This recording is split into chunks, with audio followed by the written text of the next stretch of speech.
నమస్తే, రామరాజ్యం టీవీకి స్వాగతం. నేను మిశ్రావంతి. అఘోరి నాగసాధు కొద్ది రోజుల కిందట ఒక సంచలనం. తను ఎక్కడికి వెళ్ళినా కెమెరాస్ మొత్తం తన మీదనే. తెలంగాణలో ముత్యాలమ్మ గుడి ధ్వంసమైన తర్వాత నాగసాధు రావటం, అక్కడి నుంచి తను జనాల్లో బాగా తన పేరు మొత్తం నానింది. ఆ తర్వాత ఆత్మార్పణ చేసుకుంటా అని చెప్పేసి ఆ విధంగా కొన్ని వార్తలు. సరే, తెలంగాణలో అయిపోయింది. ఆ తర్వాత ఆంధ్రాకి వెళ్ళింది.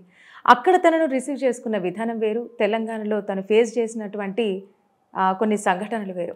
అయితే మొన్నటి వరకు తనను ఒక మహిళగా, కాళికా మాతగా ప్రజలు ఆరాధించారు, కొంతమంది విమర్శించారు.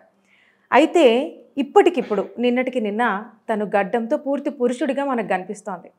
అసలు ఈ అఘోరి నాగసాధు మీద రకరకాల విమర్శలు చాలామంది గురిపిస్తున్నారు. కొంతమంది అఘోరా కాదంటున్నారు, మరికొంతమంది కాళికా మాత స్వరూపం అంటున్నారు, మరికొంతమంది ఆ శివుడే పంపించాడని అంటున్నారు. అసలు ఏం జరుగుతోంది? దీని మొత్తం గురించి మనతోని మాట్లాడడానికి, మనకు పూర్తిగా వివరించడానికి మనతో పాటు ఉన్నారు సాయి కరుణమ్మ గారు, ప్రముఖ ఆధ్యాత్మికవేత్త. అయితే ఫస్ట్ అమ్మతోని మాట్లాడే ముందు ఈ అంశం ఈ అమ్మతోనే ఎందుకు మాట్లాడాలి అనేది నేను మీకు ఒక వాక్యంలో చెప్తాను. రీసెంట్గా ఈ అఘోరి నాగసాధు ఎవరైతే ఉన్నారో వారు మన ఆధ్యాత్మికవేత్త అయినటువంటి కరుణమ్మను కలవడం జరిగింది, పాదాభిషేకం చేయడం జరిగింది, తన ఆశీర్వాదం కూడా తీసుకోవడం జరిగింది. ఎందుకంటే ఎవరైతే పూర్తిగా ఆధ్యాత్మికంగా, పూర్తిగా దేవుడిలో అంటే దేవుడితోని నామస్మరణతోని ఎవరైతే పూర్తిగా దైవభక్తితోని మునిగి తేలుతూ ఉంటారో వాళ్ళకు మాత్రమే తెలుస్తుంది పూర్తిగా ఎవరిది నిజం, ఎవరు అబద్ధం ఏమిటనేది. సో ఫైనల్గా అమ్మతో మాట్లాడదాం. అసలు అమ్మకు ఏమర్థమైంది? చాలామంది అసలు ఆమె అఘోరి కాదు అని అంటున్నారు. మరి అమ్మకి ఏమర్థమైంది, అసలు అమ్మ ఏం చెప్తారు అనేది అమ్మ మాటల్లోనే అడిగి తెలుసుకుందాం. అమ్మ నమస్తే. సాయిరామ్ అమ్మ. నమస్తే. సాయిరామ్ అమ్మ. చాలా రోజులు అవుతుంది మిమ్మల్ని చూసి. ఎలా ఉన్నారు? చాలా సంతోషం. రామరాజ్యం టీవీ ప్రేక్షకులకి, అలాగే అందరికీ, ఈ ఛానల్ని వీక్షించే వాళ్ళందరికీ నా యొక్క మనస్ఫూర్తిగా శుభాకాంక్షలు తెలియజేస్తున్నాను. మీరు మా ఛానల్ని ఇలాగే చూసి ప్రోత్సహించాలి. ఎందుకంటే మంచి కార్యక్రమాల్ని చూపించేటువంటి ఛానల్ని అందరూ ఆదరించాలి కాబట్టి. అమ్మ, నా అఘోరి నాగసాధు మీరు చూస్తున్నారు కదా, రీసెంట్గానే మిమ్మల్ని కలిసిర్రు. అఘోరి అసలు ఏమర్థమైందమ్మా? చాలామంది విమర్శలు గుప్పిస్తున్నారు. అసలు అంటే మళ్ళీ తను వివస్త్రగా తిరగటం అదొక పెద్ద సంచలనం. ఎందుకంటే పూర్తిగా అమ్మాయి అంటే సరే, తను సర్జరీ చేయించుకున్నప్పటికీ పూర్తిగా అమ్మాయిగా మారినా కూడా తను ఒకవేళ పురుషుడి బాడీతోని ఆ విధంగా వివస్త్రగా తిరిగి ఉంటే ఇంత సంచలనం కాకపోయేదేమో. అంటే ఒక మహిళ రూపకంగా తను ఉన్నారు కాబట్టి ఈ విధంగా అంటే పూర్తిగా వివాదం లాగా అయిపోయింది. సరే, మిమ్మల్ని కలిసిరు కదా, మీకేమనిపించిందమ్మా అసలు?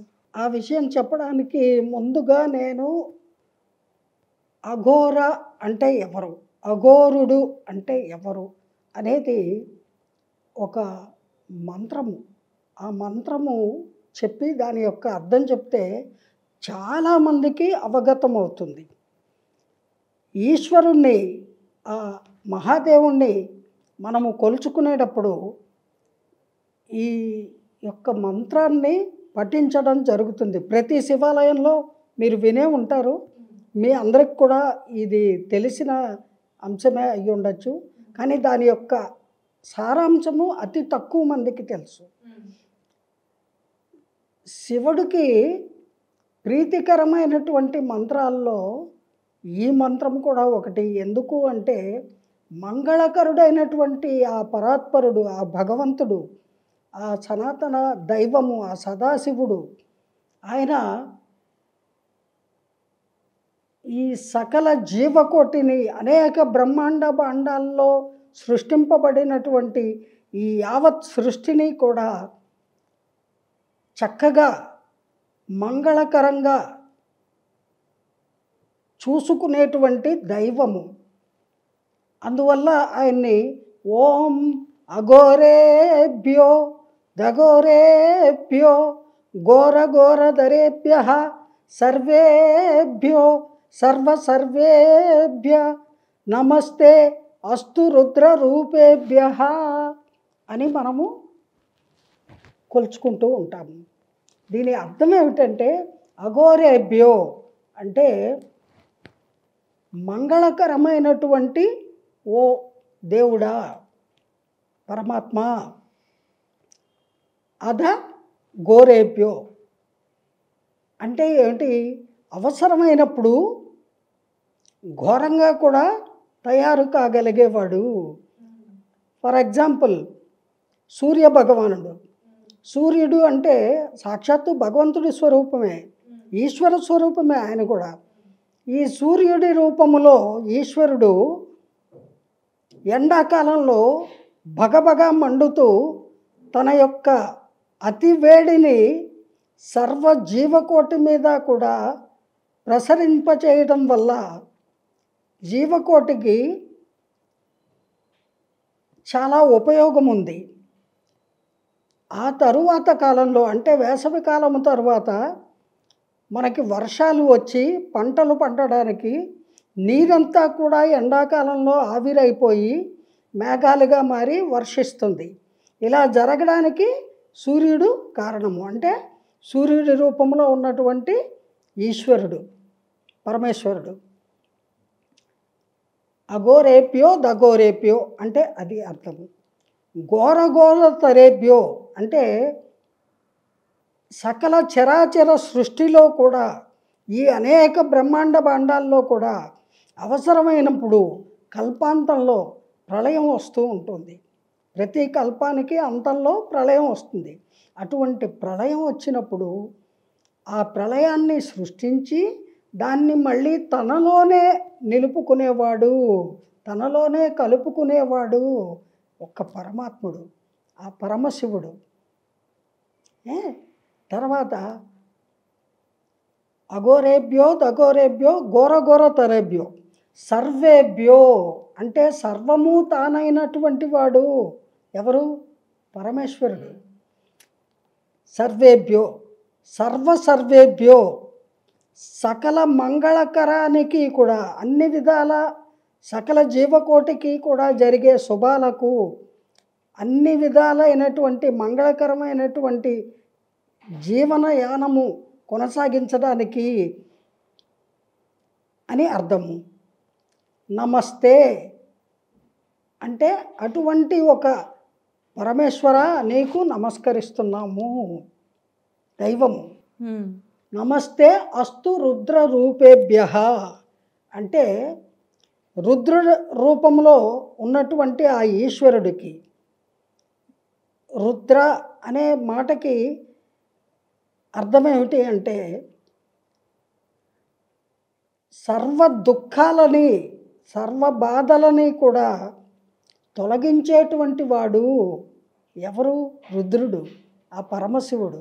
అటువంటి వాడు ఆ పరమశివుడు అని ఈ మంత్రము యొక్క అర్థము. అటువంటి ఈశ్వరుణ్ణి 4 ముఖములు ఉంటాయి ఆయనకి. ఆ 4 ముఖములతో ఉన్నటువంటి విగ్రహము నేపాల్ పశుపతేశ్వరాలయంలో మనం దర్శించవచ్చు. అందులో ఒక రూపము అఘోర రూపము అంటే శాంతమూర్తి. అఘోరుడు అంటే శివుడి యొక్క మరొక నామము.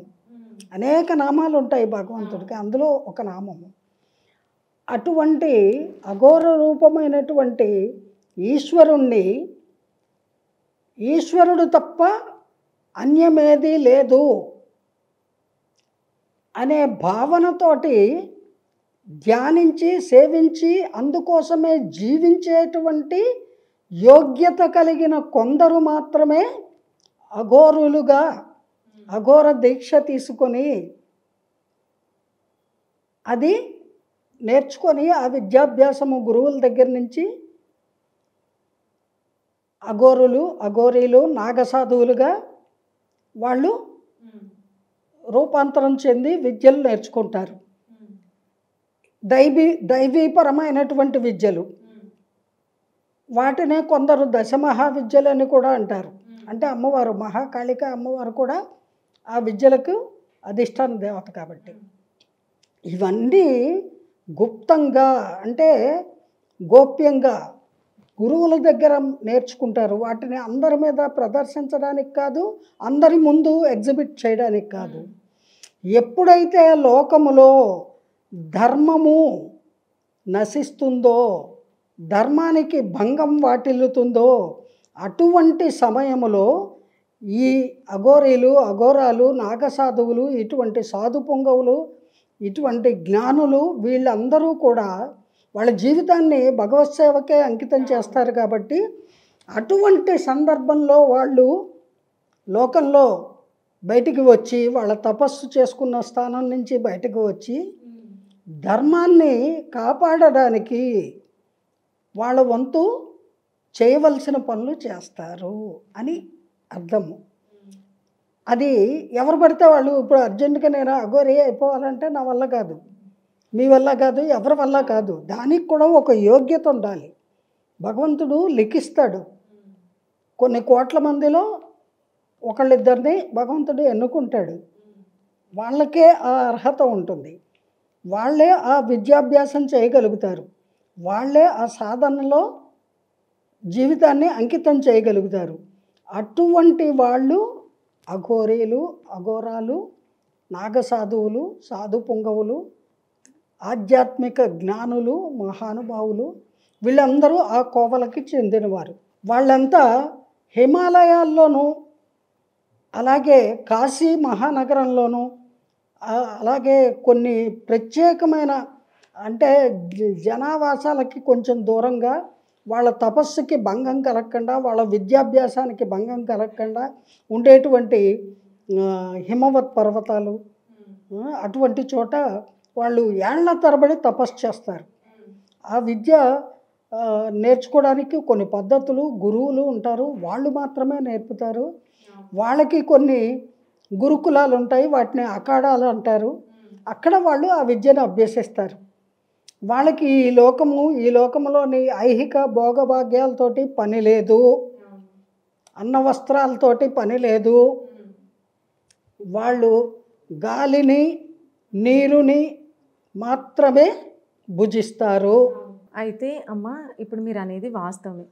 అఘోరి అంటే అసలు దేది సంబంధం లేదు వాళ్ళకి. ఒక బంధుత్వాలు అవసరం లేదు, ఒక మనిషి మీద ప్రేమ, ద్వేషం, అసలు ఇవేం వాళ్ళకి అవసరం లేదు. మీరు ఇందాక అన్నట్టు అసలు వస్త్రాలతో కూడా వాళ్ళకి అసలు సంబంధం లేదు, ఎటువంటి ఫీలింగ్స్ ఉండవు. సరే, ఒకవేళ అట్లా అనుకుంటే తను ఫస్ట్ నుంచి కూడా తను పుట్టుకతోని ఒక స్త్రీ కాదు, తను అంటే ఒక అబ్బాయి. ఆ తర్వాత అంటే ఒక 7 సంవత్సరాల వయసు ఉన్నప్పుడు ఇంటి నుంచి పారిపోవడం జరిగింది.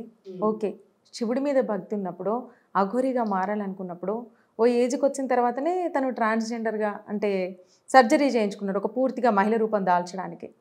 ఎందుకు మరి పూర్తిగా శివుడి దగ్గర అంటే లీనమైపోయినప్పుడు ఈ బాడీతో ఏం సంబంధం? ఎందుకు అట్లా సర్జరీ చేయించుకోవడానికి కారణం ఏంటి? దానికి కారణం ఉందండి, చెప్తాను నేను. అసలు ఈ పిల్లవాడుగా ఉన్నప్పుడు 6-7 సంవత్సరాల వయసులో వెళ్ళిపోయి గురుకులంలో చేరి అక్కడ విద్య నేర్చుకొని విద్యాభ్యాసం మొత్తం పూర్తయ్యాక మినిమం 12 ఇయర్స్, మ్యాక్సిమం 14 ఇయర్స్కి అన్ని రకాల విద్యలు వచ్చిన తర్వాత గురువు ఆజ్ఞతోటి, ఆ పరమశివుడి అనుజ్ఞతోటి వాళ్ళు పరిక్రమణ అంటారు. అంటే యావత్ ప్రపంచము వీలైతే, లేదా కనీసం దేశం మొత్తము ఒకసారి సంచరించి దేవాలయాలన్నీ దర్శించి,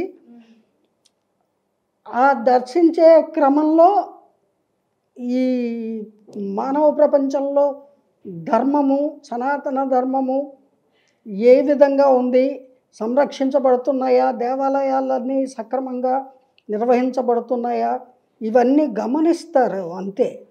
గమనించి అక్కడ ఏదైనా లోపము జరిగితే దాన్ని సవరించేటువంటి శక్తి వాళ్ళకు ఉంటుందండి, హక్కు కూడా ఉంటుంది, అర్హత కూడా సాధించారు వాళ్ళు. అటువంటి వాళ్ళే చేయగలరు కొన్ని పనులు. ఆ విధానంలో ఈమె బయటికి రావడం జరిగింది. అయితే బయటికి వచ్చిన తర్వాత శస్త్రచికిత్స చేయించుకోవడానికి తను చెప్పిన కారణం ఏమిటి అంటే, ఆ జగన్మాత అయినటువంటి ఆ మహాకాళీమాత ఆవిడని అమితంగా ఆరాధించినందువల్ల, అలాగే తనలో కూడా జన్మతః ఉన్న కొన్ని జన్యుపరమైనటువంటి తేడాల వల్ల he wants to become complete women అన్నమాట. ఇవన్నీ అయిన తర్వాత ఈ ఈ మధ్యకాలంలో 2024లో దాదాపు జూన్ నెల ఆ ప్రాంతాల్లో అనుకుంటా అతను సర్జరీ చేయించుకుంది ఓ రీసెంట్గానే. ఓకే. అంతేకాని విద్య నేర్చుకోవడానికి ముందు కాదండి. అయితే కేవలము భగవంతుడి మీద ఉన్నటువంటి భక్తిని తను భగవంతుడికి ప్రదర్శించడానికి, అంటే జనానికి కాదు, తను నమ్ముకున్న దైవానికి నువ్వు వేరు కాదు, నువ్వు నేను ఒకటే అనే భావన ఉంటుంది వాళ్ళలో. ఆ భావనని దృష్టిలో ఉంచుకొని ఆమె శస్త్రచికిత్స చేయించుకొని ఆమెగా మారినటువంటి పరిస్థితి అది. అంతేగాని సరదాకి చేసిన పని మాత్రం కాదు, లేదా మోజుతో చేసిన పని అంతకంటే కాదు. దేవుడి కోసమే ఈ విధంగా సర్జరీ చేయించుకుంది. సో రీసెంట్గానే సర్జరీ అయింది అని అన్నారు. దేవుడి కోసమే ఎందుకు? ఈశ్వరుడు అర్ధనారీశ్వరుడు.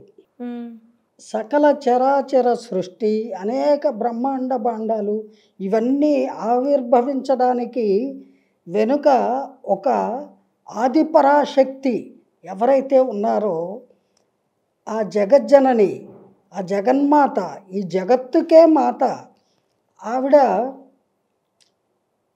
కాలస్వరూపిణి. అంటే ఈశ్వరుడు అమ్మ వేరు కాదు, ఇద్దరూ ఒకటే. శక్తి ఈశ్వరుడు ఒకటే. కాల అనే పేరుతోటి ఈశ్వరుడే అమ్మగా, అమ్మే ఈశ్వరుడిలో సగభాగముగా ఏదైతే మన వేదాల్లో పురాణాల్లో చెప్పబడి ఉందో ఆ యొక్క రూపమే మహిషాసురుడు అనేటువంటి రాక్షస బాధని తొలగించడానికి శుంభనిశుంభులు అనేటువంటి రాక్షసుల రాజ్యంలో వీళ్ళ యొక్క బాధ ఎక్కువగా ఉన్నప్పుడు దేవతలు, మానవులు అందరూ కూడా ఈశ్వరుణ్ణి ప్రార్థిస్తే అప్పుడు ఈశ్వరుడిలో సగభాగమైనటువంటి శక్తి ఎవరైతే ఉన్నారో ఆ జగజ్జనని, ఆవిడ కాల అనే పేరుతోటి ఒక అవతారము తీసుకుంటుంది. ఆ అవతారం పూర్తి పేరు కాళీ. ఆవిడే కాళీమాత. ఆవిడ రక్తబీజుడు అనే రాక్షసుని సంహరిస్తారు. వాడిని సంహరిస్తూ ఉంటే రక్తం పడుతూ ఉంటే ఎన్ని రక్తపు చుక్కలు పడితే అన్ని రక్తబీజులు మళ్ళీ రాక్షసులు పుడుతూ ఉంటారు. అప్పుడు ఆవిడ మహాకాళి రూపాన్ని ఎత్తి ఆవిడ నాలికని అలా చాచి, ఈ భూమండలం మొత్తము ఆవిడ నాలికే ఉంటే వాడి రక్తమంతా అక్కడ పడితే ఆ నాలికతో చప్పరించేసింది. దెబ్బకి వాడి పని అయిపోయింది. అలాగా రాక్షస బాధను తొలగించడానికి ఆ ఉగ్ర రూపాన్ని, కాళిక రూపాన్ని తీసుకోవడం జరిగింది. అటువంటి జగన్మాత ఈశ్వరుడిలో సగభాగము. ఈశ్వరుడు అర్ధనారీశ్వరుడు, సగము అయ్యా సగము అమ్మ. అంచేత మనిషిగా అటువంటి జన్మను పొందినటువంటి ఈ శ్రీనివాస్ అనే కుర్రవాడు, అంటే నాకు ఎలా చెప్పాలో తెలియట్లా, అర్ధనారీశ్వరుడిగా పుట్టాడండి. పూర్తి నారిగా మారాలి అనేటువంటి సంకల్పానికి ఎప్పుడూ వచ్చాడు. అమ్మవారిని సేవిస్తూ, కాళికామాతని, అయ్యవారిని, ఈశ్వరుని సేవిస్తూ ఈ యొక్క అఘోర విద్యలన్నీ చేసి తర్వాత నాగసాధు విద్యలు కూడా అభ్యసించి ఇవన్నీ పూర్తయిన తర్వాత అతను ఈ మానవ ప్రపంచంలోకి అడుగుపెట్టి మొత్తానికి శస్త్రచికిత్స చేయించుకొని సంపూర్ణ స్త్రీగా అతను మారడం జరిగింది. అయితే అమ్మ, ఇప్పుడు అఘోరులు, నాగసాధువులు అంటే వాళ్ళకి అన్ని రకాల శక్తులు ఉంటాయి, అన్ని విద్యలు వచ్చు, తాంత్రిక విద్యలు, వాళ్ళకు ఉన్నటువంటి శక్తి అమోహం అని అంటారు. మరి అన్ని శక్తులు ఉన్నోళ్ళు నార్మల్ పర్సన్స్ లాగా శస్త్రచికిత్స చేసుకోవడం ఎందుకు? వాళ్ళు దలుచుకుంటే మారలేరా? లేరండి. ఎందుకంటే ఎవరు చేసే పని వారే చేయాలి. ఈ లోకంలో భగవంతుడు అనేక ప్రాణుల్ని సృష్టించాడు. ఒక్కో ప్రాణికి ఒక్కొక్క కర్తవ్యాన్ని పెట్టాడు. అందరూ కారణ జన్ములే, ఎవరు చేసే పని వాళ్ళు చెయ్యాలి. అలాగా వైద్యులు చేసే పని వైద్యులు చేయాలి. ఇప్పుడు హార్ట్ అటాక్ వచ్చిన వాడు హాస్పిటల్కి వెళ్తాడా, నాకు వైద్యం వచ్చని తను సొంతంగా డాక్టర్ అయినా తనకు తాను ట్రీట్మెంట్ చేసుకోలేడుగా. ఆ. అలాగే ఇది కూడా. సరే అమ్మ, మరి ఇప్పుడు గడ్డంతో కనిపిస్తున్నారు. అయితే ఇప్పుడు బయటకు వచ్చిన వీడియోలు ఏంటంటే ఆ ఊర్లో ఉన్నటువంటి ఆ గ్రామస్తులు తనను ఆ విధంగా తిరగడం, ఆ విధంగా అసలు తిడుతున్నారు. వాస్తవానికి మీరు అన్నట్టు నిజంగా ఈ అఘోరి నాగసాధు ఎవరైతే ఉన్నారో తను ఎవరిని నిందించలేదు. తన నోట్లకెళ్ళి వచ్చిన మాట సనాతన ధర్మాన్ని కాపాడడం కోసమే నేను వచ్చిన, అంతకుమించి ఎవరికి హాని చేసింది కాదు, ఎవరిని ఏమన్నది కాదు, హిందూ ధర్మం కోసమే పోరాడుతున్నా. నోటి నుంచి వచ్చిన మాటే అది. తనంతటా తను వస్తుంది, గుళ్ళల్లో దేవుళ్ళని దర్శనం చేసుకోవటం, అటు వేములవాడ, కొండగట్టు, ఇటు కాళహస్తి, ఈ విధంగా పుణ్యక్షేత్రాలు ఏమున్నాయో దర్శించుకోవడం జరుగుతుంది. కానీ అంతేగాని ఎవరిని ఒక పల్లెత్తి ఒక మాట అన్నది కాదు. కానీ జనాలందరూ ఈ విధంగా విమర్శించడం జరుగుతుంది. అయితే ఇప్పుడు గడ్డం, మరి ఇప్పుడు ఇదేంటి సడన్గా గడ్డం? ఇది పాత వీడియోలు అండి, ఎక్కడో వీళ్ళకి దొరికినట్టున్నాయి. ఓ పాత వీడియోస్. అతను శ్రీనివాసు అఘోరాగా ఉన్నప్పటి వీడియోలు ఏవో దొరికాయి. అతను ఒక 6 మాసాలు 8 మాసాల క్రితము మొట్టమొదటిసారిగా తెలంగాణకి మహబూబ్ నగర్ ఎక్కడికో వచ్చాట. అలా వచ్చినప్పుడు అక్కడెక్కడో మరి ఆ ఊర్లో జనం ఆపి గోల చేశారు, భయభ్రాంతులకు గురవుతున్నాము, నువ్వు ఏం చేస్తున్నావు అని. ఎవరో దిష్టి తీసి ఇది చేశారట. రాక అన్నేళ్ల తర్వాత వస్తే ఆనందంతో చేస్తారు కదా. ఇదిగో నువ్వు ఎవడో ఒక క్షుద్ర మాంత్రికుల్లా ఉన్నావు, భయం వేస్తుంది, ఏంటి ఈ నిమ్మకాయలు ఏంటి, ఇదేంటి అదేంటి అని అందరూ గోల చేశారు. కొంతమంది అసభ్యకరమైనటువంటి పదజాలాలతో దూషించారు కూడా. ఆ వీడియోని ఇప్పుడు ఎవరికో దొరికింది, అది అందరూ పాస్ ఆన్ చేసుకొని అన్ని యూట్యూబ్ ఛానల్స్లో పెట్టి హంగామా చేస్తున్నారు. మళ్ళీ వ్యూస్ కోసమే. Very simple. నేను నిర్మోహమాటంగా చెప్తున్నాను. వాళ్ళ వ్యూస్ కోసము, వాళ్ళ పిఆర్పి రేటు పెరగడం కోసము చేసేటువంటి హంగామానే తప్ప ఆమె ఏ రోజున ఎవరిని తనకు తానుగా మీరు కెమెరాలు తీసుకొని రండి రండి రండి అని పిలవలేదు. వీళ్ళు ఒకళ్ళు మొదలుపెట్టి అలా ఒకళ్ళ తర్వాత ఒకళ్ళు అలా వరుస కడితే తను ఎవరిని కాదనకుండా ఎవరు ఏ సందేహాలు అడిగినా నివృత్తి చేస్తూ వచ్చింది. అందులో భాగంగా వాళ్ళు చాలా అమాయకంగా మాట్లాడతారు. ఎందుకంటే భగవంతుడు తప్ప ఇంకో లోకం తెలీదు. అంత మాత్రాన అమాయకులు కాదు. వాళ్ళకి సర్వము తెలిసినప్పటికీ వాళ్ళు సౌమ్యంగా ఉంటారు. సాధువులు, సాధు స్వభావం కలిగి ఉంటారు.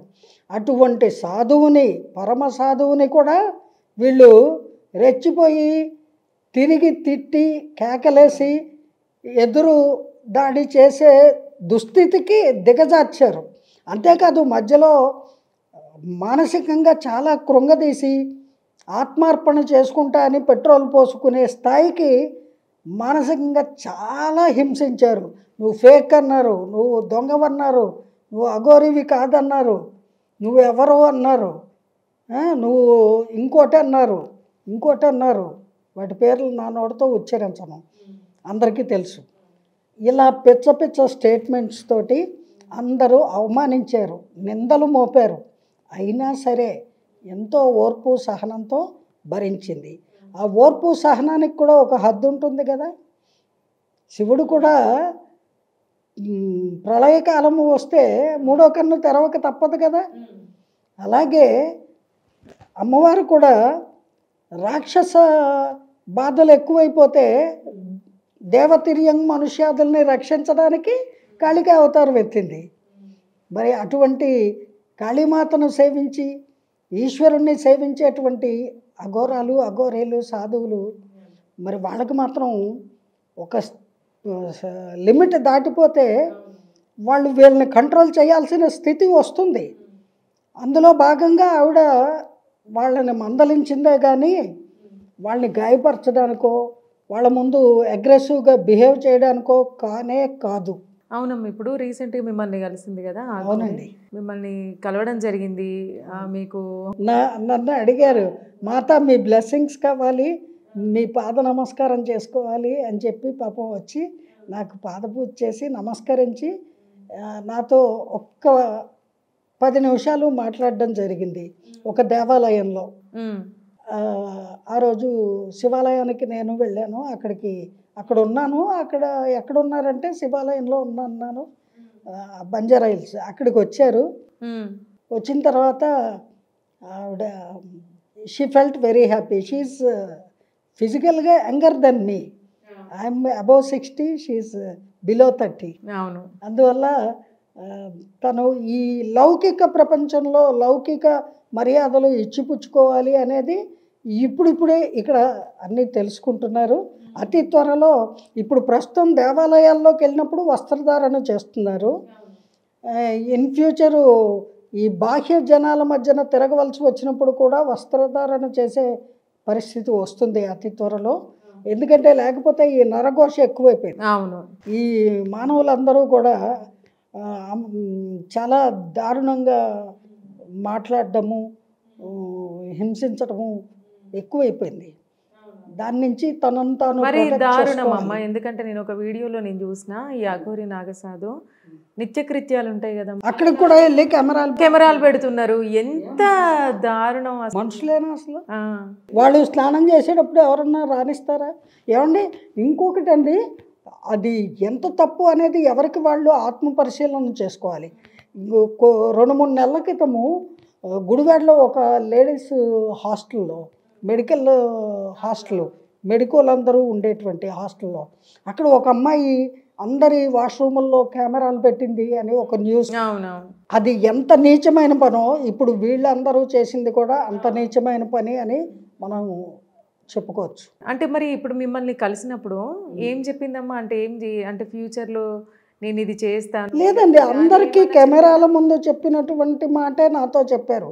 తల్లి, నేను ఈ లోకంలో పెరిగిపోతున్నటువంటి అధర్మాన్ని, దారి తప్పుతున్నటువంటి సనాతన ధర్మాన్ని అందరూ మర్చిపోయి చాలా దారుణంగా దేవాలయాలు విగ్రహాలని ధ్వంసం చేస్తూ మన సంస్కృతిని, మన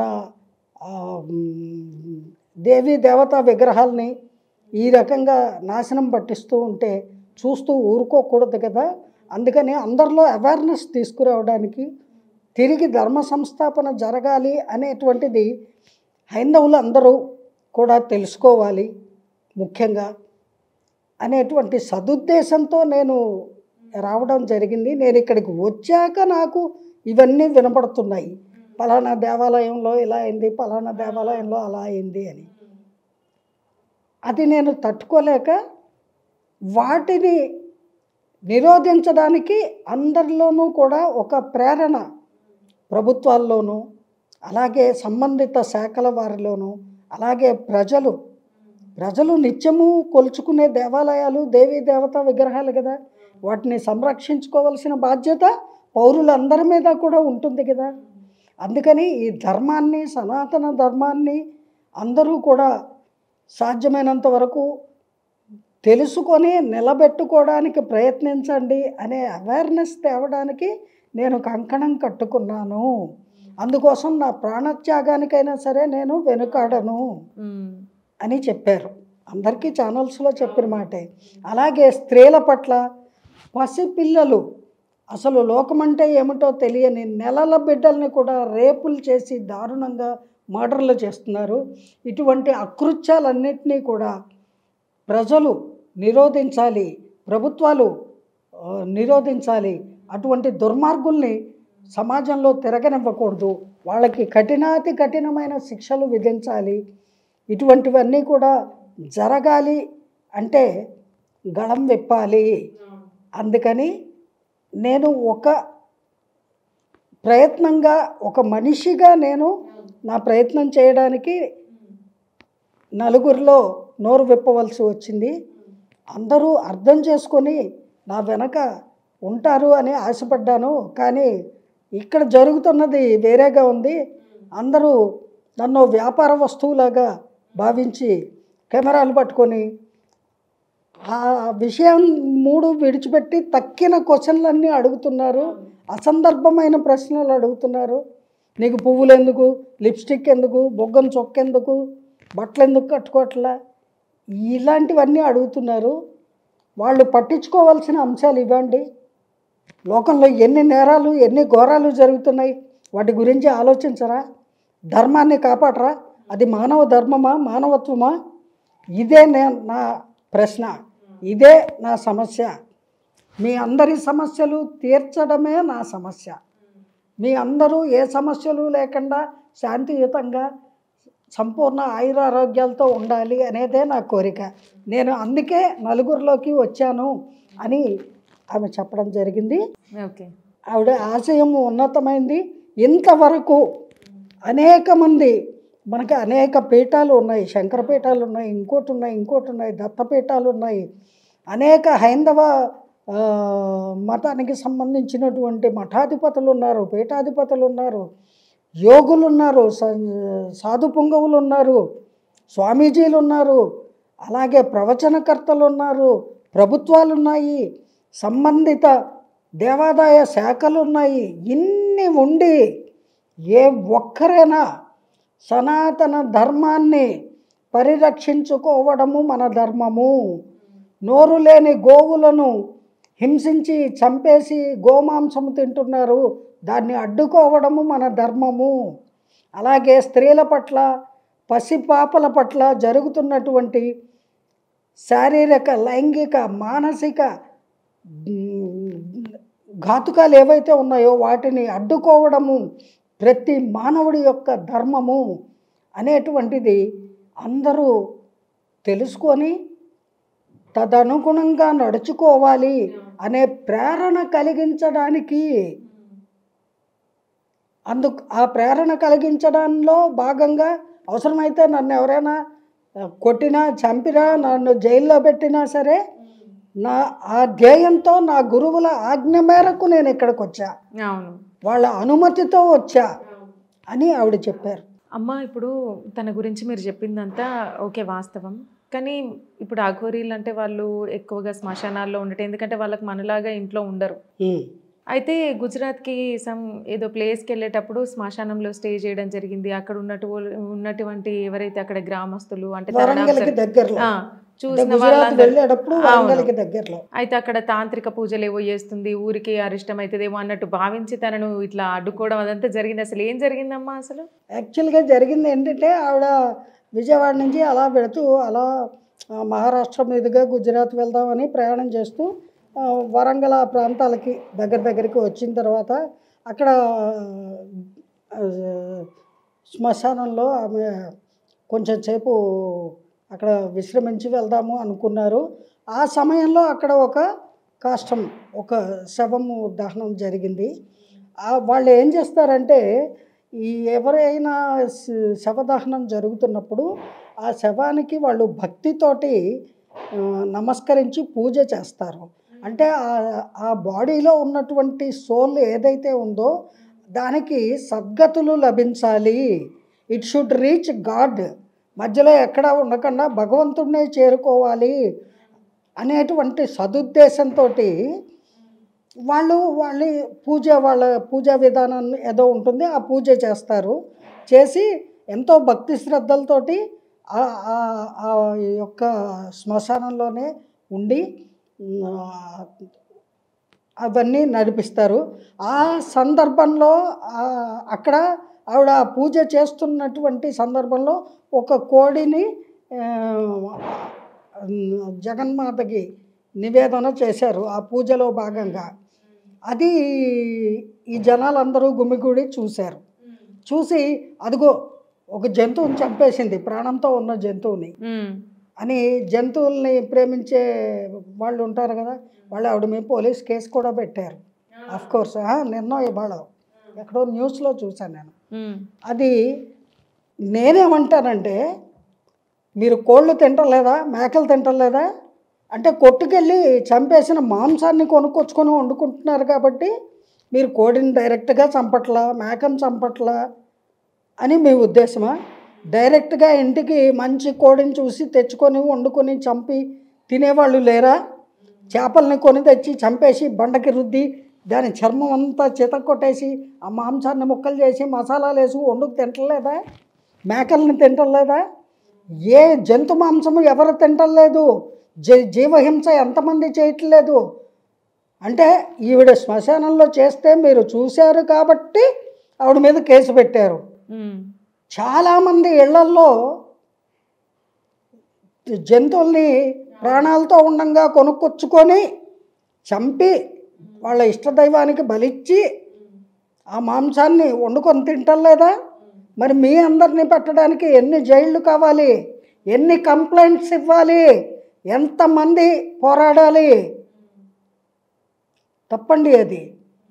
ఆవిడ ఏదో సీక్రెట్గా శ్మశానంలో గుప్తంగా చేసేటువంటి భగవత్ పూజలు అదేదో చేసుకుంటుంటే అసలు మిమ్మల్ని అక్కడికి ఎవరు వెళ్ళమన్నారు? పసిబిడ్డలతో సహా చంకనేసుకొని శ్మశానానికి వెళ్ళారు. మన ధర్మమా అది? ఎవరైనా శ్మశానాలకు వెళ్తారా? వెళ్ళరు. ఆడవాళ్ళు అస్సలు వెళ్ళరు. పసిబిడ్డల్ని అంతకంటే తీసుకెళ్ళరు. ఇంత నెలల బిడ్డలను కూడా సంకనేసుకు వెళ్ళిపోయారు. గుమ్మిగూడు ఏదో టీవీ ఛానల్లో చూశాను నేను, ఒక ఛానల్లో. వెళ్ళిపోయి అక్కడ ఓ రచ్చ. ఆవిడని అక్కడి నుంచి తరిమేదాకా ఊరుకోలేదు. ఇంకా వాళ్ళ ఘోష భరించలేక అక్కడి నుంచి ఆవిడ బయలుదేరింది.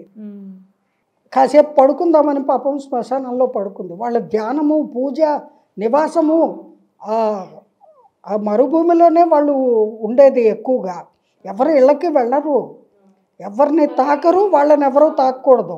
బూడిద భస్మం అంతా రాసుకుంటే చితాభస్మమే పూసుకుంటారు. పాండ్స్ పౌడర్ అని అనటం. అవును. అదే రకంగా ఇవన్నీ తనేదో మంచి చేద్దాము, ఎవరన్నా అంటే ఇప్పుడు అమ్మాయిల మీద జరిగేటువంటి అఘాయిత్యాలు అవన్నిటిని ఆపుదాము, నా తరపున వెనక ఒక 100,000 మంది కదులుతారు అనే ఒక ఉద్దేశం కొద్ది వస్తే తననే అసలు ఒక మానసికంగా అదేదో అంటారు చూడండి, కొట్టి కొట్టి చంపినట్టు మానసికంగా చాలా బాగా దెబ్బతీయడం జరిగింది. అసలు ఏమండి, అఘోరీ మాత సద్భావనతోటి, సదుద్దేశంతో సమాజంలో అడుగుపెట్టారు, మానవ సమాజంలో.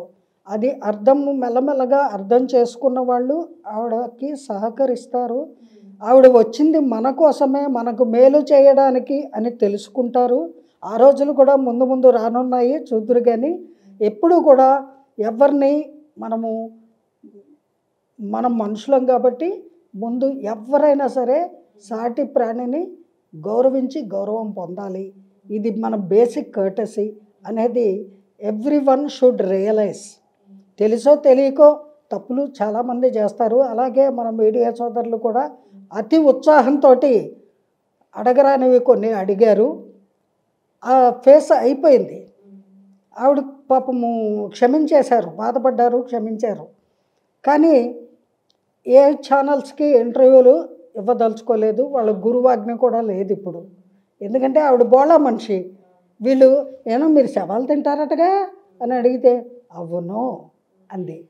వెంటనే ఇంకోళ్ళు టీవీలో చూపించేయడం, ఈవిడ శవాలు పీక్కు తింటుంది అని. వాళ్ళు ఏదో ఎప్పుడో 6 నెలలకో సంవత్సరానికో ఒకసారి వాళ్ళ గురువు ఇంత చిన్న ముక్క దైవ ప్రసాదంగా ఇస్తారు వాళ్ళకి. అది ఆ హిమాలయాల్లో వాళ్ళకి 3 వారాల నుంచి 6 వారాల వరకు ఆకలి దప్పులు కలగకుండా ఉంటుంది ఆ ప్రసాదం తీసుకుంటే. అందుకని ఇస్తారు ఆ ప్రసాదం. అంతేగాని నరమాంస భక్షకులు కాదు వాళ్ళు. అది వాళ్ళ హ్యాబిట్ కాదు. వీళ్ళు రాసినట్టు, వీళ్ళు చెప్పినట్టు రోజు శవాలను పీక్కు తినరు. వెటకారంగా వీళ్ళు అడిగితే ఆవిడ కూడా అదే రేంజ్లో సమాధానం చెప్పారు. మీరు రోజు ఎన్ని శవాలు తింటారు? ఆడ శవాలా, మగవా, హిందూ శవాలా, ముస్లిం శవాలా, క్రిస్టియన్ శవాలా, ఏ శవాలు తింటారు? చిన్నపిల్లల, యవ్వనవంతుల, వృద్ధాప్యంలో ఉన్న వాళ్ళ, ఎవరి శవం టేస్టీగా ఉంటుంది, శవంలో ఏ భాగం బాగుంటుంది మీకు? ఏంటంటే ఆ ప్రశ్నలు? ఆవిడ శాంతమూర్తి కాబట్టే కోపాన్ని అణుచుకొని ప్రతి ఒక్కరికి అడిగిన అందరికీ సమాధానం చెప్పింది.